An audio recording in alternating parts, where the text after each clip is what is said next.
श्री शिवाय नमस्तुभ्यम। हर हर महादेव। माता बहनों, जैसा कि आप सभी लोग जानते हैं कि 5 अप्रैल 2026 यानी रविवार को पड़ रही है वैशाख माह की गणेश चतुर्थी।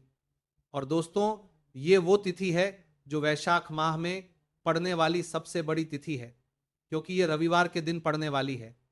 रविवार को पड़ रही है और है और इसका बहुत ही बड़ा और विशेष महत्व होता है।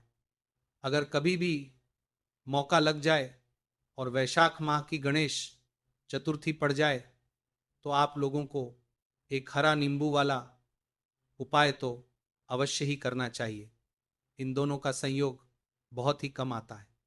इसी के साथ गुरुजी ने अपनी शिव पुराण कथा में बताया है कि इस दिन आपको एक हरा नींबू वाला उपाय तो आपको अवश्य ही करना चाहिए, क्योंकि ऐसा दिन पूरे साल में सिर्फ एक ही बार आता है। और दोस्तों, आप सभी लोग जानते हो कि रविवार का अगर सबसे बड़ा कोई उपाय है तो वहाँ एक हरा नींबू वाला उपाय। तो दोस्तों, वैशाख माह की रविवार गणेश चतुर्थी के दिन आप लोगों को इस एक हरा नींबू वाला उपाय को ज़रूर करना है। बहुत सारे लोग होंगे जिन लोगों ने इस उपाय को ना किया हो, मतलब पूरा साल निकल गया, उन्होंने किसी भी दिन इसे हरा नींबू वाला उपाय को ना किया हो। पर दोस्तों, आपके पास एक आखिरी मौका बचा हुआ है, जो कि 5 अप्रैल 2026 वैशाख माह की रविवार गणेश चतुर्थी के दिन है। इस दिन आप लोगों को इस वाले उपाय को जरूर कर लेना।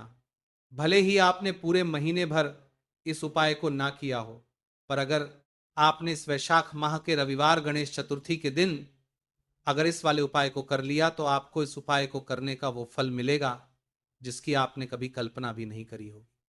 इसीलिए आप लोग इस वाले उपाय को एक बार जरूर कर लेना है, ताकि आप लोगों के हाथ से यह मौका ना जा सके और आपको इस उपाय को करने का फल मिल सके। दोस्तों, ये उपाय पंडित जी ने श्री महापुराण की कथा में बताया है, जिस उपाय को आज हम आपको बहुत अच्छे से समझाने वाले हैं। इस वीडियो को देखने के बाद इस उपाय को समझने के लिए आपको कोई और वीडियोस बनाने वाले हैं को देखने की ज़रूरत नहीं पड़ेगी। तो चलिए दोस्तों, उपाय को शुरू करते हैं। देखिए, ये इस वैशाख माह के रविवार के दिन ये इतना खास होता है, कितना महत्वपूर्ण होता है। देखा गया है कभी कभी बड़े बड़े पूजा पाठ अनुष्ठान से जो मनोकामना पूर्ण नहीं होते, वो वैशाख माह के रविवार के दिन एक छोटे से उपाय करने से ही आपकी मनोकामना पूर्ण हो जाती है। और बहुत सारे लोगों ने इस उपाय को किया भी है और उनको इस उपाय को करने का फल भी ज़रूर मिला। अगर आप लोग भी इस उपाय को करना चाहते हैं तो आप इस उपाय को पहले अच्छे से समझ लेना, सुन लेना, उसके बाद करना। आपको इस उपाय का फल जरूर मिलेगा। और इस उपाय को कर लेने से आपके घर में चाहे किसी भी प्रकार के दुख और समस्या क्यों ना चल रही हो, आपको उसका कारण भी नहीं पता है भाई ये समस्या किस कारण से चल रही है, उसका कुछ भी कारण हो सकता है। जैसे पितृदोष हो सकता है या किसी भी तरह का मंगल दोष भी हो सकता है। तो इस दिन आप लोगों को ये वाला उपाय कर लेना। ये एक ऐसा उपाय है जिस उपाय को अगर किसी विशेष दिन पर किया जाए तो भाई उस विशेष दिन का जो है वो तो हमें मिलता ही मिलता है। पर हमने उस दिन पर इस उपाय को किया है तो हमें उससे भी बड़ा फल मिलता है, और फल बहुत जल्दी मिलता है, क्योंकि आप इस उपाय को बहुत ही बड़े और विशेष दिन पर कर रहे हो। तो चलिए अब उपाय के बारे में बात करते हैं, लेकिन उससे पहले आप लोगों के लिए बात करते हैं। तो ये जानना आवश्यक है कि आखिर ये उपाय किस समय करना है, किसको करना है और कैसे करना है। तो चलिए हम आगे आपको वीडियो में एक एक करके बता देते हैं। लेकिन उससे पहले अगर आप लोग हमारे चैनल पर पहली बार आए हैं या फिर मेरी आवाज़ आज पहली बार सुन रहे हैं तो इस वीडियो को लाइक करके कमेंट बॉक्स में श्री शिवाय नमस्तुभ्यम ओम नमः शिवाय ज़रूर टाइप कर देना। तो दोस्तों, इस एक हरा नींबू वाला उपाय को हमें इस वैशाख माह के रविवार के दिन कैसे करना है, किसको करना है, किस समय करना है और कहां पर करना है, ये सारे सवालों के जवाब आपको इस वीडियो में मिल जाएंगे। और जो ये वीडियो देखेगा भाई उसको एक हरा नींबू वाला उपाय ज़रूर करना चाहिए, क्योंकि इस दिन तुलसी पत्ते का भी बहुत ही बड़ा और विशेष महत्व होता है। जब बात आ जाए एक हरा नींबू वाला उपाय की तो यह सोने पर सुहागा वाली बात हो जाती है और ये बहुत ही बड़ा उपाय हो जाता है इस वैशाख माह के रविवार का। तो अब दोस्तों, इसे एक हरा नींबू वाला उपाय को आखिर करना किसको है, सबसे पहले हम लोग वो बात जान लेते हैं। देखो, घर की जो बड़ी माताएं बहनें होती हैं, उन माताओं बहनों में से कोई भी एक बड़ी माता बहन इस वाले उपाय को कर सकती है। और दोस्तों अगर आप चाहे तो अपने घर में से सभी सदस्यों को भी इस उपाय को करवा सकते हैं। अगर किसी व्यक्ति की खुद की कोई मनोकामना है, खुद की कोई दुख और परेशानी है जो कि वो अपने लिए ही करना चाहता है, इस वाले उपाय को तो वो खुद अपने लिए भी कर सकता है। बाकी अगर कोई घर में से ऐसा है जो कि अपने पूरे घर परिवार की सुख और शांति के लिए वाला उपाय करना चाहता है, तो भाई वो भी कर सकता रह सकता है, उसमें भी कोई दिक्कत वाली बात नहीं है। कहने का मतलब ये है कि इस उपाय को हर एक सदस्य भी कर सकता है और पूरे घर परिवार के सदस्य के लिए घर की बड़ी माताओं बहनों में से कोई एक माता बहन भी कर सकती है। माताएं बहनें अगर घर में उपस्थित ना हो या ये वाला उपाय ना कर पा रही हो, तो फिर घर का कोई बड़ा सदस्य भी इस एक हरा नींबू वाला उपाय को कर सकता है, चाहे फिर वो पुरुष ही क्यों ना हो, उसमें कोई भी दिक्कत वाली बात नहीं। उसके बाद में दोस्त, और जो अगला प्रश्न निकल कर आता है वही आता है इस उपाय को लेकर के। आखिर इस उपाय को हम किस समय करना है, सुबह के समय करना है कि शाम के समय करना है? तो देखो, इस वाले उपाय को आप लोग सुबह के समय भी कर सकते हो और शाम के समय प्रदोष काल में भी कर सकते हो। अब अगर आप पूछो कि भाई साहब सबसे उत्तम समय कौन रहेगा इसे हरा नींबू वाले उपाय को करने का, तो हम आपसे बस यही कहेंगे कि इस उपाय को आप सुबह के समय करेंगे तो ज्यादा बेहतर होगा। बाकी अगर प्रदोष काल शाम के समय भी करेंगे तो भी अच्छा होगा, उसमें कोई भी दिक्कत वाली बात नहीं है। तो अब दोस्तों जो अगली सबसे बड़ी और महत्वपूर्ण बात आती है वो ये आती है कि सुबह अगर हम उपाय को करेंगे तो हमें कितने बजे से लेकर कितने बजे तक के बीच में करना है, और शाम के समय प्रदोष काल में करेंगे तो हमें कितने बजे से लेकर कितने बजे के बीच में करना है। तो देखो, सुबह जितनी जल्दी हो सके आप उपाय को करने की कोशिश करना। बाकी अगर किसी कारणवश लेट भी हो जाओ, थोड़ी देर भी हो जाए, तो 10 से 11 बजे तक भी आप उपाय कर लेना, पर 12 बजे से ज्यादा देरी ना हो, ठीक है? इस बात का ध्यान रखना। उसके बाद में दोस्तों अगर शाम के समय प्रदोष काल की बात करें, प्रदोष काल का जो समय होता है वो शाम के 6:00 से शुरू हो जाता है। मतलब शाम के 6:00 से लेकर 7:00 के बीच का जो समय होता है, ये समय प्रदोष काल का समय होता है। तो आप इस उपाय को 7 या 8:00 के बीच में भी कर सकते हो। मतलब शाम के 6:00 से रात 8:00 के बीच में आप कभी भी इस वाले उपाय को कर सकते हो, उसमें कोई भी दिक्कत वाली बात नहीं है। तो देखो दोस्तों, सबसे पहला उपाय देखिए आपको क्या करना है। तो एक हरे नींबू से आप अपने जीवन से हजार क्या लाख क्या करोड़ों शत्रुओं का भी सफाया कर सकते हैं, और कभी भी आपके शत्रु आपके दुश्मन आपको पलट कर देखेंगे भी नहीं।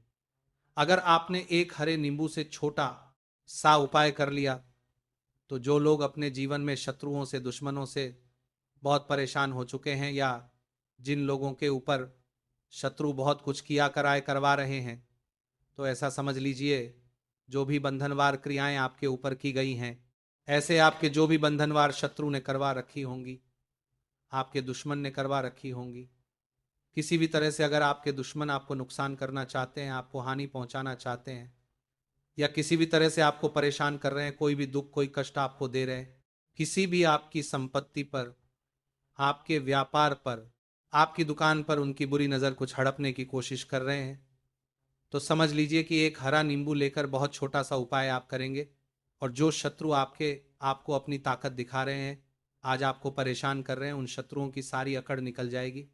एक हरे नींबू के उपाय को अगर आप सही तरीके से कर लेते हैं, तो देखिए उपाय पूरा समझिए, सही से समझ के उपाय करेंगे तो 101% ये उपाय काम करता है, और जो भी आपके दुश्मन है या जो भी आपके शत्रु हैं, उनका सफाया पूरी तरह से हो जाता है। तो इस उपाय को आप किसी भी दिन कर सकते हैं। दूसरी चीज, स्त्री पुरुष कोई भी इस उपाय को कर सकता है। ऐसा उपाय आज की वीडियो में लाए हैं जिसमें आपके कोई पैसे खर्च नहीं होने वाले, सिर्फ आपको एक नींबू से उपाय करना है। अब ये हरा नींबू ही है जो आपके जीवन से शत्रुओं का पूरी तरह सफाया कर देगा, और कभी भी दुश्मन और शत्रु आपको परेशान नहीं कर पाएंगे। चाहे शत्रु और दुश्मन कितने भी पावरफुल हो, कितने भी ताकतवर क्यों ना हो फिर भी आपका बाल बांका नहीं कर सकते। मतलब कितनी भी कोशिश कर ले लेकिन फिर भी आपका कुछ नहीं बिगाड़ पाएंगे। तो चलिए बात कर लेते हैं उपाय की। उपाय किस तरह से आपको करना है। तो देखिए सबसे पहले तो आपको इसमें हरा नींबू लेना है, ठीक है ना। अब ये उपाय गुप्त शत्रुओं के लिए भी है और उस दुश्मन के लिए भी है जो सामने से आप पर वार कर रहा है, आपको किसी भी तरह की धमकी दे रहा है, कोई नुकसान आपका कर रहा है, वो शत्रु भी परास्त हो जाएगा। और जो आपके पीठ पीछे आपका बुरा कर रहे हैं, क्योंकि देखिए जो गुप्त शत्रु होते हैं ना, इनका ना तो हमें नाम पता होता है ना इनका एड्रेस पता होता है ना ये पता होता है कि कितने शत्रु हैं, है ना। क्योंकि ये तो गुप्त तरीके से शत्रुता करते हैं और गुप्त शत्रु के बारे में किसी को कुछ पता नहीं चल पाता है। बहुत कम लोग होते हैं जान जाते हैं कि हाँ किसी ने कुछ करवा रखा है, फिर भी ये नहीं जान पाते हैं कि कौन व्यक्ति है जो ऐसा करवा रहा है ना। ये बहुत मुश्किल है पता करना। लेकिन अगर आपको आपके दुश्मन का नाम नहीं पता है, आपका दुश्मन कहाँ रहता है ये भी नहीं पता, कौन आपसे शत्रुता कर रहा है ये भी नहीं पता, फिर भी ये उपाय आप करिए। क्योंकि जो दुश्मन है जो शत्रु है, इस उपाय को करने से आप देखेंगे कि वह तुरंत आपके जीवन से दूर हो जाएगा और उसका किया कराया भी दूर हो जाएगा। जो भी आपके ऊपर करवा रखा होगा आपके व्यापार पर करवा रखा होगा, क्योंकि बहुत सारी उचाटन और बंधनवार की क्रियाएं हैं जो लोग करवा देते हैं बहुत सारे तांत्रिकों के पास जाकर, और भी बहुत सारी जगहों पर जाकर लोगों के साथ बहुत कुछ गलत करवाते हैं। लेकिन आप विश्वास मानिएगा, इस उपाय को करने से जितनी भी क्रियाएं हैं ऐसी वो सब कट जाती है। और इस उपाय को करने से घर बैठे आपके शत्रु जो है वो दूर हो जाते हैं। मतलब कहीं जाने की आपको आवश्यकता नहीं पड़ती। तो चलिए बात कर लेते हैं उपाय की। देखिए इसमें एक हरा नींबू आपको लेना है। नींबू बिल्कुल दागदार ना हो। आपने देखा होगा कि कभी कभी नींबू के ऊपर छोटा छोटा दाग आ जाता है या नींबू थोड़ा सा खराब होता है। लेकिन आप कभी भी उपाय के लिए खराब नींबू ना ले, एकदम साफ सुथरा सा नींबू आपको लेना है। और एक पीला नींबू भी आता है। पीला नींबू बिल्कुल आपको इस उपाय में नहीं लेना है, लेना हरे रंग का ही नींबू है, ग्रीन कलर का। इसी के साथ आपको एक काले रंग का पेन लेना है, काले रंग की कलम आपको लेनी है। कलम कोई सा भी आप ले सकते हैं, कोई भी पेन ले सकते हैं, स्केच ले सकते हैं, मार्कर ले सकते हैं, ठीक है ना। कोई भी पेन आप ले लीजिए। अब आपको क्या करना है, ये दोनों चीजें लेकर अपने घर में एकांत में बैठ जाना है। जहां इस उपाय को करते समय आपको कोई रोके टोके ना है ना, ऐसी जगह पर करेंगे, चाहे कमरा हो या कोई भी गैलरी बरामदा, जहां इस उपाय को आप करें और आपको कोई रोके टोके ना। भले ही उपाय के बारे में सबको पता है आपके घर में, फिर भी उस समय कोई आपको डिस्टर्ब ना करे, है ना। इस तरीके से आपको उपाय करना है। तो देखिए सबसे पहले नींबू पकड़ना है हाथ में और काले रंग के पेन से इस नींबू के ऊपर अपने दुश्मन का, अपने शत्रु का नाम लिख देना है। अब बहुत सारे लोग कहेंगे कि हमें तो ऐसे शत्रु हैं हमारे जीवन में जो गुप्त हैं, जिनको हम जानते भी नहीं, उनका नाम कैसे लिखेंगे। तो देखिए अगर शत्रु का नाम ही नहीं जानते, ये भी नहीं जानते कि कितने शत्रु हैं, तो केवल आप उस नींबू पर शत्रु लिख दें। देखिए जब आप केवल शत्रु लिखते हैं, इससे आपके सारे दुश्मन, सारे शत्रु ही परास्त हो जाते हैं, सभी के सभी का सफाया हो जाता है। तो नींबू के ऊपर केवल शत्रु लिखेंगे और फिर इसे आपको काले रंग के कपड़े में रख देना है। शत्रु लिखने के बाद या शत्रु का नाम लिखने के बाद काले कपड़े में रख देना है और 3 बार आपको बोलना है, मेरा शत्रु परास्त हो, मेरा शत्रु परास्त हो, मेरा शत्रु परास्त हो। इसके बाद आपको क्या करना है, काले कपड़े में इस नींबू को रख के इसे बांध लेंगे, छोटी सी पोटली टाइप की बना लेंगे। और जहां कहीं भी आपको थोड़ी सी मिट्टी दिख जाए, आपके घर के बाहर कहीं भी आपको लगे कि हाँ यहाँ कच्ची मिट्टी है, वहां छोटा सा गड्ढा कर ले और उस गड्ढे में इस नींबू को आपको रख देना है और मिट्टी अच्छे से ढक देंगे कि नींबू बिल्कुल दिखे ना। ये उपाय शाम के समय का है, मतलब जब सूरज छिप जाता है उसके बाद कभी भी आपको ये उपाय करना है। सूरज की रोशनी में ये उपाय आपको नहीं करना है। ये उपाय करिए और जब आप इस नींबू को पूरा ढक देंगे, अपने घर चले आइए और कुछ भी आपको नहीं करना है, पीछे पलटकर नहीं देखना है। घर आकर हाथ पैर धो लेंगे और 1000 शत्रु हो, लाख हो, करोड़ हो, बिल्कुल उनका सफाया हो जाएगा। उन्होंने जो क्रियाएं आपके ऊपर करवा रखी हैं, तांत्रिक क्रियाएं या कोई भी जादू टोना, सभी कुछ दूर होता है। इस उपाय को करने से तो करिए ये उपाय, और इसका चमत्कार देखिए, सिर्फ और सिर्फ आपको इस उपाय को एक बार ही करना है और एक बार उपाय करने में शत्रु का पूरी तरह सफाया हो जाएगा। शत्रु का पूरी तरह सफाया हो जाएगा, शत्रु परास्त हो जाएंगे, सारे दुश्मन आपके सामने नतमस्तक हो जाएंगे, आपके सामने हाथ जोड़कर माफी मांगने को मजबूर हो जाएंगे, मतलब आपका आप कुछ नहीं बिगाड़ेंगे। तो देखिए, नींबू जो है ये साधारण नहीं होता है। नींबू के अंदर ऐसी ऐसी शक्तियां पाई जाती है जो आपके दुश्मन को, आपके शत्रु को जड़ से खत्म कर सकती है। आपने देखा होगा कि जब भी लोग अपना व्यापार शुरू करते हैं या जो भी बिजनेस करते हैं, है दुकान खोलते हैं, वहां पर नींबू मिर्च जरूर लगाते हैं। क्योंकि देखिए, जो नींबू और मिर्च होती है ये पूरी नज़र को बाहर ही ये रोक देती है। साथ ही साथ जो नींबू होता है ये शत्रु से छुटकारा दिलाने के लिए, दुश्मनों को दूर करने के लिए बहुत उत्तम होता है। तो उपाय करें, आपको लाभ जरूर होगा। अब हम बात करते हैं दूसरे विशेष उपाय की। देखिए, ये उपाय भी आपको तुलसी जी के पौधे के वहां पर करना है। आपके भाग्य का उदय करने के लिए, आपके घर में धन संबंधी परेशानियां हैं, कर्ज की समस्या अगर दिन पर दिन बढ़ती जा रही है, खत्म नहीं हो रही है, बहुत ज्यादा परेशानियां हैं, तो आपको ये उपाय करना चाहिए। देखो करना क्या है, बहुत ध्यान से समझना। आपको मात्र तांबे के पात्र के अंदर जल लेना है, उस जल के अंदर एक चुटकी आपको हल्दी मिला देनी है, ठीक है। और साथ में लेना है एक कमल गट्टा। यह केवल उपाय 5 अप्रैल वैशाख गणेश चतुर्थी के दिन करना। अगर आपको ऐसा लगता है कि आपके जीवन में अष्टलक्ष्मी का वास नहीं है, भाग्य का साथ आपको नहीं मिल पा रहा है, तो आप ये उपाय रविवार के दिन कर सकते हैं। देखो करना क्या है, तांबे के पात्र के अंदर हल्दी डाली और एक कमल गट्टा डाला। अब आपको तुलसी जी के वहां पर जाना है। देखिए, जब आप हल्दी डालोगे जल के पात्र के अंदर, तब आपको ओम नमो भगवते वासुदेवाय का 11 बार जाप करना है, फिर हल्दी डालना है। जब आप कमल गट्टा डालोगे तब आपको ओम श्री नमः या ओम महालक्ष्मी नमः इस मंत्र का जाप करते हुए कमल गट्टा डालना है, 11 बार जाप करना है, ठीक है। कमल गट्टा और हल्दी दोनों होना चाहिए। कमल गट्टा महालक्ष्मी का प्रतीक माना जाता है और हल्दी जो है वो भगवान विष्णु के निमित्त आप हल्दी डालेंगे, ठीक है। इस जल को आपको तुलसी जी की जड़ में अर्पित करना है, अर्पित करना है। ओम नमो भगवते वासुदेवाय का जाप करते हुए बस इतना सा उपाय करना है। धन संबंधित को कोई भी परेशानियां हैं वो सब दूर हो, ऐसी आपको प्रार्थना करनी है। कर्ज से जुड़ी कोई परेशानी हो तो ऐसी प्रार्थना करनी है कि ये दूर हो जाए। ऐसी कामना करते हुए ये दूसरा प्यारा सा उपाय आपको करना है। तो देखो, ये हो गया दूसरा उपाय जो कि आप सुबह से लेकर के शाम तक कर सकते हैं। गणेश चतुर्थी के दिन सिर्फ एक बार ही करना है।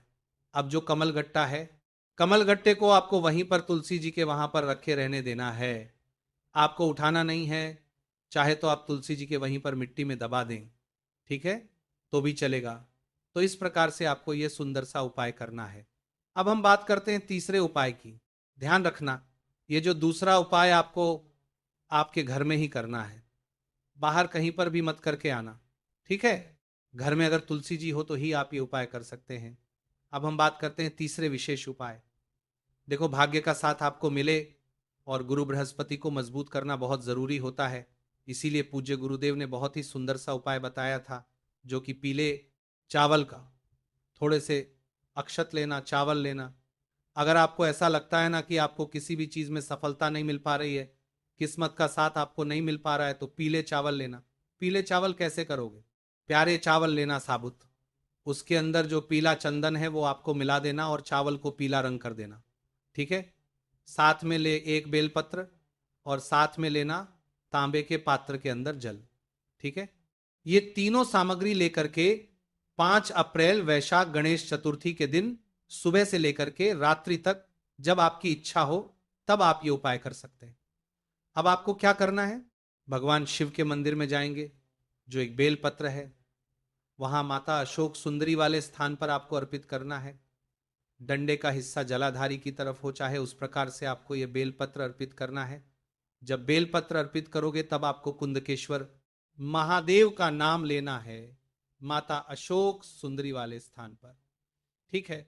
अब जो चावल के दाने हैं, जो अक्षत लेकर के आए हैं, वो भगवान शिव के शिवलिंग पर आपको अर्पित करना है। जब आप अर्पित करोगे तब आपको बृहस्पतेश्वर महादेव का नाम लेना है। बृहस्पतेश्वर महादेव ही एक ऐसे महादेव है जो आपके गुरु ग्रह को मजबूत रखते हैं। वैदिक पंचांग के अनुसार 5 अप्रैल को गणेश चतुर्थी मनाई जाएगी। इस समय भी पेड़ पौधे हमारे धर्मशास्त्र में कहे गए हैं, जिनको छूने मात्र से व्यक्ति के बंद किस्मत के ताले खुल जाते हैं। पीपल के पेड़ को वृक्षों का राजा कहा जाता है, इसीलिए कृष्ण भगवान ने कहा पत्ता पत्ता मैं ही हूं, क्योंकि पीपल पेड़ की जो आयु होती है सबसे ज्यादा होती है। पीपल का पेड़ सर्वशक्तिमान होता है, पूजा पाठ में अत्यधिक इसका महत्व होता है। तो चलिए आज मैं आप लोगों को गणेश चतुर्थी के समय में छुए जाने वाले पेड़ के बारे में बताऊंगा। भक्तों, हमारे धर्मशास्त्र में अनेक ऐसे पेड़ हैं जो कल्याणकारी होते हैं। यदि इस पेड़ को छू लेते हैं तो आपकी सभी प्रकार की परेशानी है, ये सब समाप्त हो जाते हैं। खास करके इस समय को शक्ति का पर्व कहा जाता है, क्योंकि माता रानी इस धरा पर आती है तो जितने भी पेड़ पौधे हैं सब में शक्ति निहित हो जाती है। तो इस समय भी पेड़ पौधे को जाकर के छू दे। खास करके देवी स्वरूप कह रहे गए जो पेड़ पौधे होते हैं, जाकर के आप इसे छू के आते हैं तो आपके जीवन की परेशानी है, दुख है, तकलीफ है, कष्ट है, रोग है, बीमारी है, सब समस्या समाप्त हो जाती है। काल सर्प दोष, मंगल दोष, शनि दोष, राहु दोष तत्काल अपना असर दिखाती है और सब दोष खत्म हो जाते हैं। भक्तों, आज मैं आप लोगों को 3 पौधों के बारे में बताऊंगा और ये तीनों पौधे देव पेड़ कहे जाते हैं।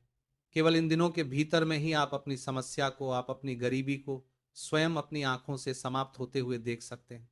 भक्तों, ऐसे 3 पेड़ हैं जिसे हमें छू करके इस समय में अवश्य आना चाहिए।